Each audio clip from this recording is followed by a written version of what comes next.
Alors cet amour perdu, c'est l'amour de votre mère, Éric Emmanuel Schmitt. Oui. Ce livre commence par son décès. Vous racontez cette relation fusionnelle.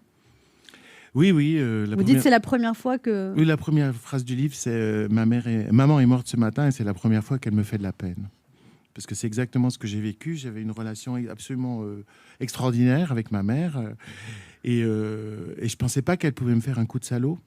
En plus, elle est morte brutalement. Vous dites qu'elle était une grande sportive. C'était une sprinteuse. Hein. Elle est morte en quelques secondes, alors qu'elle était en pleine forme, en fait. Oui, elle a été championne de France pendant 20 ans de sprint, vraiment, juste après-guerre.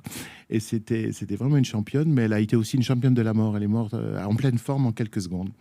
Voilà, tant mieux, parce qu'elle ne s'est pas vue partir. Voilà, c'est la seule consolation. Par contre, vous n'étiez pas du tout préparé à sa disparition. Oui, ni ma sœur ni moi n'étions prêts à la voir partir. On était persuadés qu'on fréquentait une future centenaire. Mais heureusement, on n'a pas de regret au sens où on a toujours passé le temps qu'il fallait ensemble. Donc, il n'y a pas de culpabilité à avoir de ce côté-là. Mais oui, j'essaie, dans ce livre qui s'appelle « Journal d'un amour perdu », je raconte le deuil, en fait. Le deuil, quand tout d'un coup, des tonnes d'amour vous sont enlevées. Moi, je ne savais pas avancer sans cet amour à mes côtés. Et puis, tout d'un coup, il faut apprendre à ne plus être l'enfant de personne. Et puis à avancer. Et en plus, avec un sentiment de culpabilité, c'est-à-dire que ma mère m'avait fait le cadeau de la vie, mais aussi le cadeau de la vie heureuse. C'est-à-dire, elle adorait la vie, elle était passionnée par tout, le théâtre, la musique, la littérature, les voyages.